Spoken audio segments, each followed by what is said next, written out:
Baik, saya lanjutkan ya. Jadi semoga teman-teman memahami ya adanya ancaman ya, ancaman dari yang sudah saya jelaskan, yaitu ancaman dari persaingan ya di antara perusahaan yang ada di sini, dan ancaman yang datang dari adanya pendatang baru ya di sini. Nah, posisikan perusahaan yang kita analisa itu sudah berada di dalamnya ya. Beda lagi kalau seandainya posisi perusahaan yang kita analisa masih sebagai pendatang baru. Jika posisi perusahaan sebagai pendatang baru, maka di sini ada namanya barrier to entry atau hambatan masuk ke dalam industri ini. Nah, barrier to entry ini mungkin akan saya bahas di pertemuan yang di lain kesempatan gitu ya. Jadi kita akan fokus ke ancaman-ancaman yang terjadi pada persaingan industri. Nah, kita lanjutkan ya. Selain ini 1, 2, kita lompati dulu ke adanya ancaman dari barang substitusi gitu ya. Apa aja ancamannya atau trade off substitusi produknya apa aja.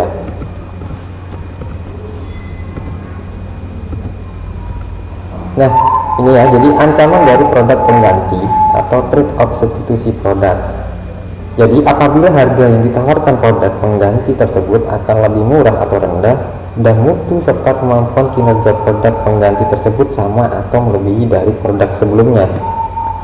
Jadi teman-teman harus memahami dulu barang substitusi itu apa gitu ya. Jadi kalau contoh sederhananya sih, kalau nggak ada beras ya kita pakai kepala pohon, atau karena sulitnya perekonomian maka seseorang untuk mengganti makanan pokok beras dengan singkong gitu ya. Atau ini contoh sederhananya, jika kita tidak bisa naik bis ya, kita bisa naik kereta atau barang pengganti gitu. Nah, kira-kira ancamannya di mana? Nah, barang pengganti itu bisa menjadi ancaman ya jika posisinya barang tersebut bisa lebih murah atau lebih rendah, dan mutu serta kemampuan kinerja produk pengganti tersebut sama atau bahkan melebihi produk sebelumnya. Ini akan bisa menjadi ancaman. Cuman ancaman yang pasti yang sudah pernah terjadi gitu ya, adanya ancaman dari produk substitusi itu saya gambarkan di sini ya. Kalau zaman dulu kita kenal adanya kamera ya, kamera ini yang pakai klise zaman dulu, lalu ada yang mulai camdic ya, mulai kamera digital, lalu DSLR. Nah, kamera-kamera ini adalah sebuah industri kamera ya, mereka saling bersaing di sini. Cuman ternyata ada ancaman serius ya, justru di luar industrinya ya, ancamannya justru di luar industrinya yang serius, yaitu dari kira-kira mereka dapat ancaman dari mana gitu ya. Oke. Industri kamera itu saat ini mendapat ancaman serius dari produk handphone ya, dimana handphone ini di luar industri kamera ya. Ini adalah dimana nanti bahkan mungkin kualitasnya di masa depan itu hampir sama dengan kamera-kamera DSLR ya. Ini sudah mulai ke arah sana ya, kameranya. Ini adalah sebagai contoh bahwa barang substitusi itu bisa menumbangkan produk-produk seperti kamera gitu ya, barang pengganti ya istilahnya. Oke, kita lanjutkan. Kita sekarang masuk ke dalam kekuatan tawar-menawar pembeli ya di sini. Jadi bagaimana pembeli ini bisa memiliki kekuatan ya, yang nantinya bisa menjadi ancaman bagi sebuah perusahaan.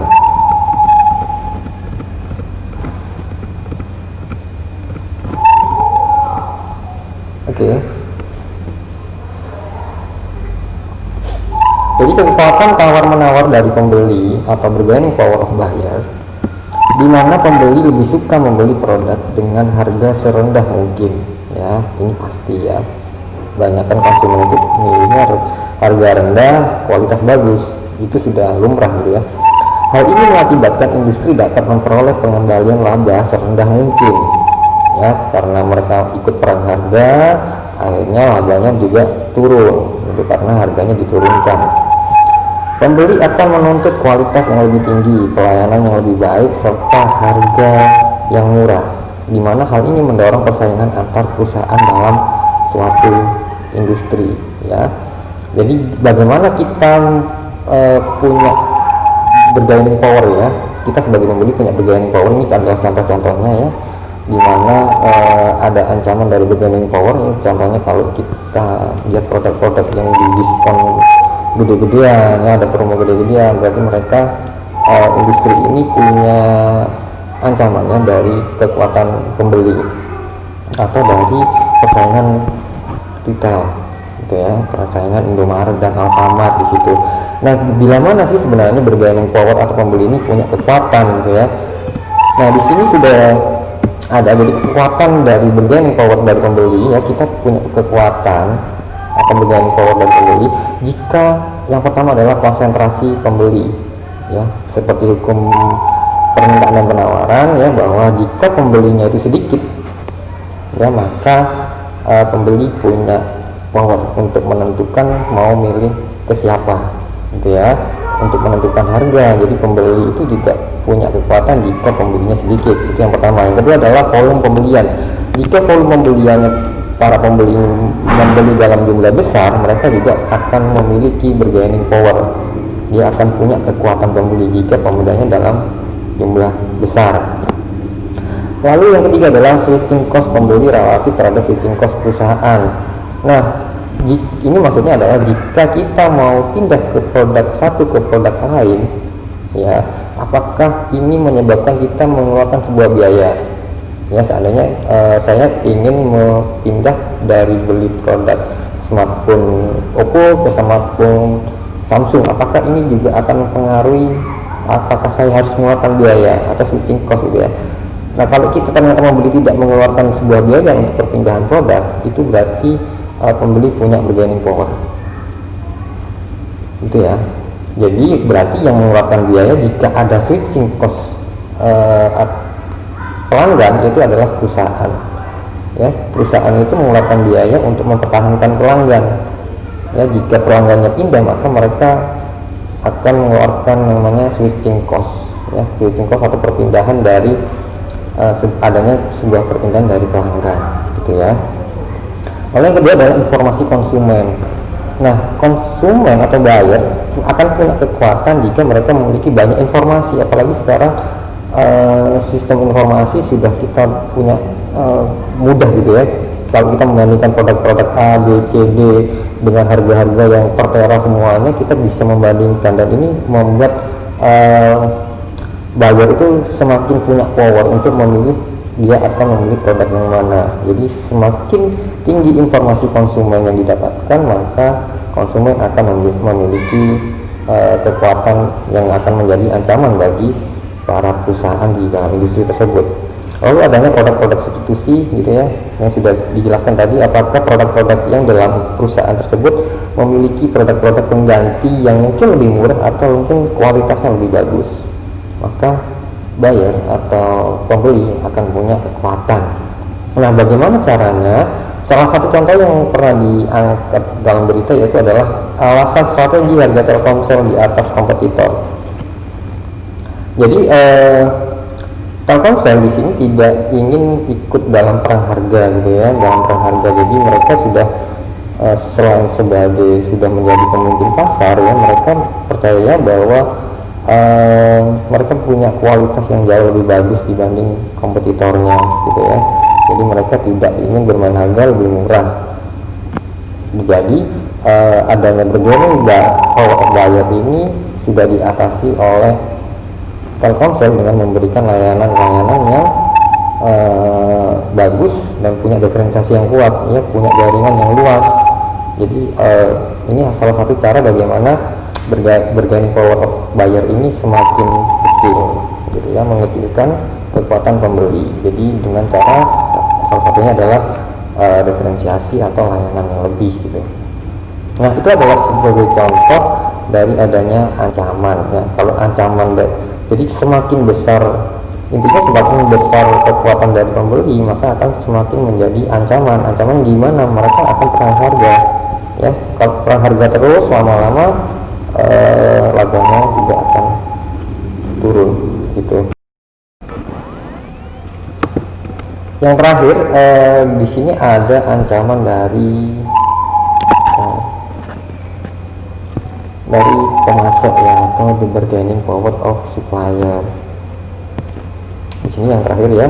Jadi intinya pada saat kita mau membuka sebuah bisnis atau kita punya perusahaan, kita harus memastikan apakah bahan baku untuk memproduksi sebuah barang atau jasa yang kita hasilkan itu apakah bahan bakunya tersedia terus ya, berkelanjutan, ataukah mendapatkannya mudah ya bahan bakunya, atau justru susah gitu ya. Jika ini susah ya, bahan bakunya akan susah, kadang ada kadang nggak ada, ini juga akan menjadi ancaman, atau paling tidak di sini ada bargaining power of supplier. Nah di sini bahwa kekuatan tawar menawar dari pemasok atau bargaining power supplier.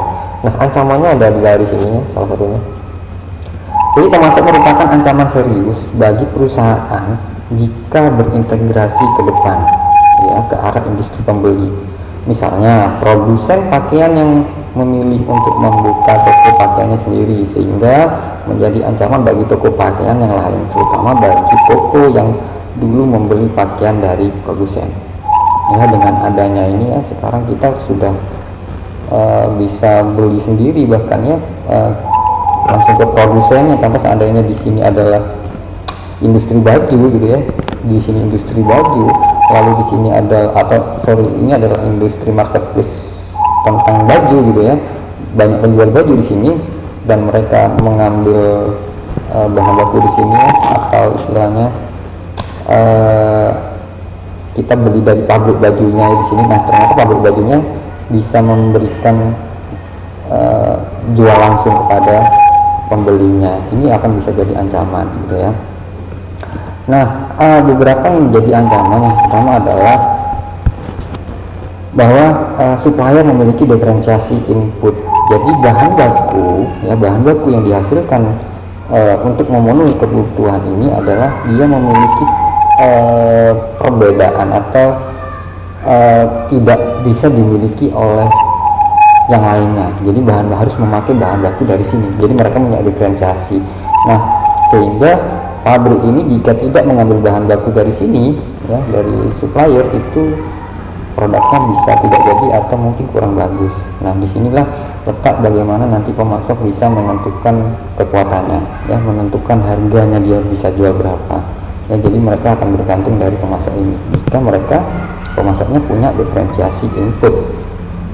Lalu input substitusi ya, input substitusi. Nah pemasok bisa memiliki kekuatan jika dia bahan bakunya tidak dapat digantikan ya, kecuali bahan baku yang bisa digantikan. Nah ini pemasok tidak punya kekuatan supplier gitu ya. Tapi jika produk ini tidak tergantikan, tidak ada barang substitusinya, maka pemasok bisa memiliki bargaining of supplier ya, bisa menjadi ancaman terhadap perusahaan yang di dalam industri itu. Lalu selanjutnya ada switching cost dari pemasok ya, dan perusahaan-perusahaan yang ada di industri. Kira-kira biaya atau switching cost agar pada saat perusahaan ingin mau mengganti supplier baru ya, seandainya ada supplier baru, apakah biaya yang dikeluarkan lebih besar ya ketimbang dia tetap menggunakan pemasok yang lama ya. Jika ternyata untuk mengganti supplier baru perusahaan harus mengeluarkan biaya yang besar, maka di sini bisa dikatakan bahwa pemasok yang lama memiliki bargaining power of supplier. Jadi perusahaan mau tidak mau sudah pakai pemasok yang lama agar tidak keluar biaya lagi untuk mencari pemasok yang baru. Lalu ada konsentrasi pemasok di sini. Nah di sini juga apabila pemasok ini sangat terbatas gitu ya, hanya ada beberapa gitu, maka si perusahaan ini akan berebut untuk mendapatkan bahan baku dari supplier yang jumlahnya sangat terbatas gitu ya. Jadi pemasok akan memiliki bargaining power of supplier dan bisa menjadi ancaman bagi perusahaan itu gitu ya.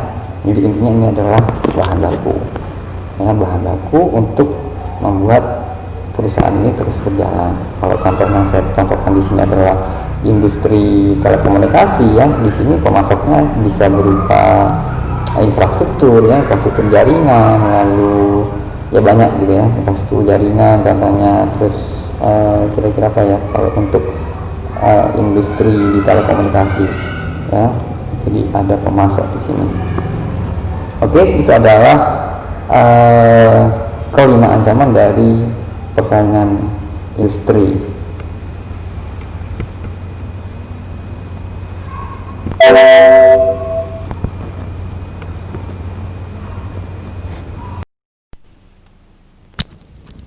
Oke, dari kelima ancaman analisis Porter ini, Porter juga nggak akan meninggalkan begitu aja. Dia memberikan solusi dengan strateginya, ya, strateginya Porter atau keunggulan kompetitif.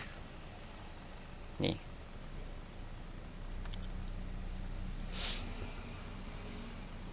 ini adalah strategi yang diciptakan Porter setelah dia menganalisa adanya beberapa ancaman dari lingkungan eksternal. Ya, yang pertama adalah strategi differentiation, ada overall cost leadership dan fokus Oke. Nah, strategi diferensiasi itu gimana gitu ya? Strategi diferensiasi itu gimana? Dengan syarat bahwa dia masih di dalam skala industri, ya. Industri itu yang tadi saya jelasin ya, di tengah, ya. Skala industri itu di tengah, dan dia punya unique perceived by the customer. Jadi dia berbeda. Jadi strateginya bagaimana kita menciptakan produk yang berbeda dengan industri yang sudah ada. Katakanlah handphone, kita pikirkan dari industri handphone, apa yang membuat berbeda, ya, dan apa yang membuat unik bagi customer. Yang paling berhasil saya mengamati adalah BlackBerry pada zamannya, ya. Industri handphone pada waktu kalang kabut dengan adanya masuknya BlackBerry. Kenapa? Karena adanya BlackBerry Messenger yang ditawarkan oleh BlackBerry, ya. Customer merasa unik dan merasa benar-benar sebenarnya kita beli HP BlackBerry itu cuma butuh BBM-nya, nggak butuh lain-lainnya, ya. Jadi mereka benar-benar menerapkan strategi diferensiasi yang susah ditiru, sulit ditiru, nggak ada yang niru pada waktu itu, ya, aplikasi BBM. Jadi mereka menerapkan strategi diferensiasi. Pak, apakah strategi diferensiasi itu bisa digandengkan dengan strategi overall cost leadership? Overall cost leadership yaitu maksudnya adalah keunggulan biaya, keunggulan dalam biaya. Maksudnya adalah jika kita bisa memanage biaya seminim mungkin, seefisien mungkin, maka yang terjadi adalah strategi ini adalah menciptakan barang yang dengan harga murah. Karena konsumen itu memang mintanya produk yang bagus tapi murah. Itulah konsumen. Nah, intinya ya di sini adalah bagaimana kita menciptakan harga yang murah. Memang nggak semua perusahaan bisa, ya, harus didukung dengan internal yang bagus, harus didukung dengan alat-alat yang canggih, itu baru mungkin bisa menciptakan efisiensi. Atau mungkin nanti ada metode-metode baru yang perusahaan rahasiakan, ya, bagaimana caranya menciptakan produk murah. Yang jadi pertanyaan adalah, Pak, apakah diferensiasi bisa digabungkan dengan harga murah?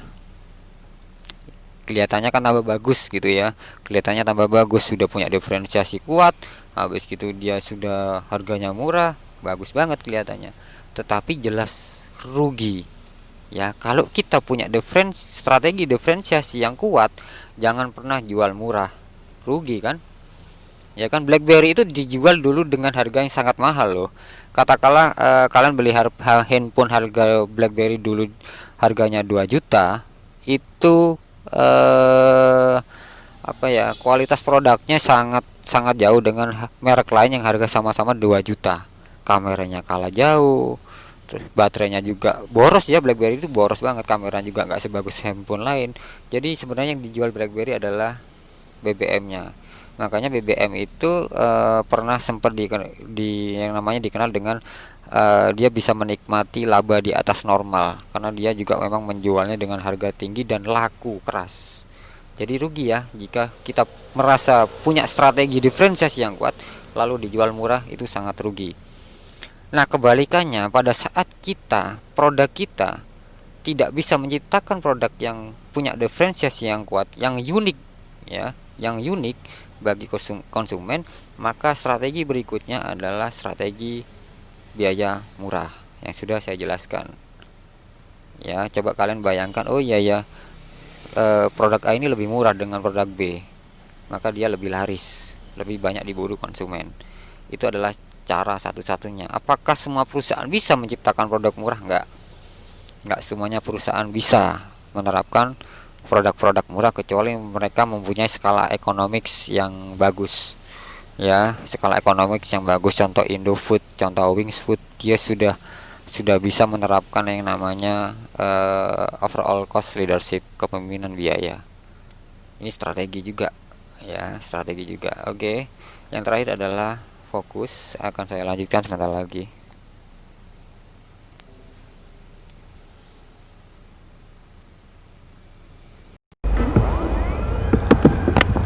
Nah, ini adalah sebagai contoh ya penelitian yang pernah dilakukan terkait dengan analisa persaingan industri ya. Jadi ini dilakukan oleh Charles Tobing ya dari Universitas Indonesia. Jadi mereka Mas Charles ini menganalisa tentang persaingan industri dari Telkomintro gitu ya, Telkomintro. Nah, ini yang sudah saya jelaskan tadi. Jadi ya, jadi potensi ini ada keempatnya. Tenang, nanti filenya akan saya upload juga di e-study, jadi teman-teman bisa di-download nanti untuk dipelajari lebih dalam bagaimana menganalisa menggunakan metode persaingan industri gitu ya. Oke, ini adalah contoh-contohnya. Nah, kira-kira indikatornya apa aja kita cari dulu ya. Ini adalah gambaran tadi.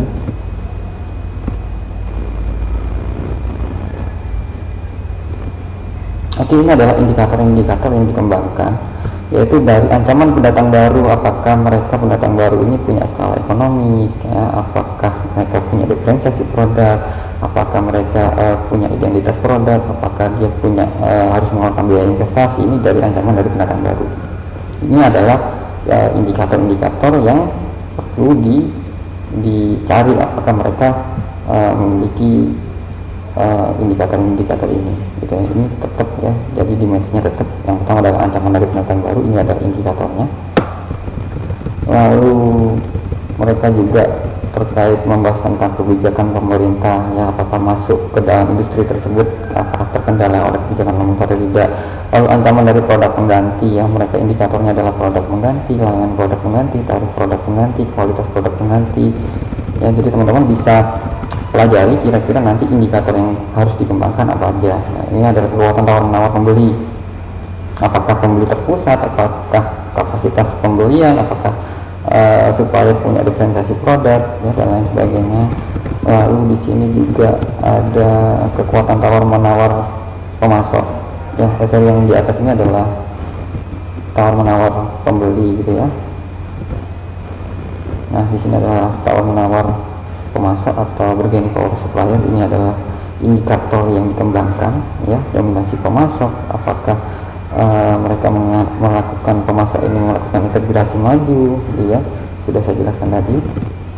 Lalu di sini juga ada persaingan di antara perusahaan di dalamnya atau rivalry among competitors ya. Di sini bisa kira-kira sebanyak apa jumlah persaingannya di dalam industri tersebut, apakah pertumbuhan industrinya lagi ada perlambatan atau sedang pertumbuhannya sedang pesat gitu ya. Jadi ini adalah indikator-indikator yang dikembangkan. Jadi harapannya teman-teman bisa nanti mengembangkan indikator-indikator ini ya, tergantung nanti jenis perusahaannya apa yang mau dianalisa. Oke, nah dari sini akan keluar kesimpulan ya, dari analisanya akan keluar kesimpulan.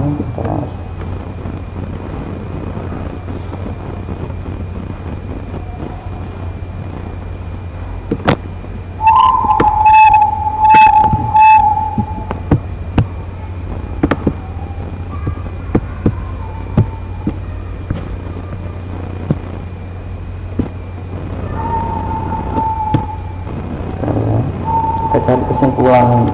Nah, ini adalah kesimpulan dari analisanya ya. Jadi yang pertama adalah didapatkan bahwa Telkommetro itu ancaman pendatang baru low atau rendah ya. Ancaman dari produk pengganti medium, kekuatan tawar menawar pembeli medium, kekuatan tawar menawar pemasok medium ya.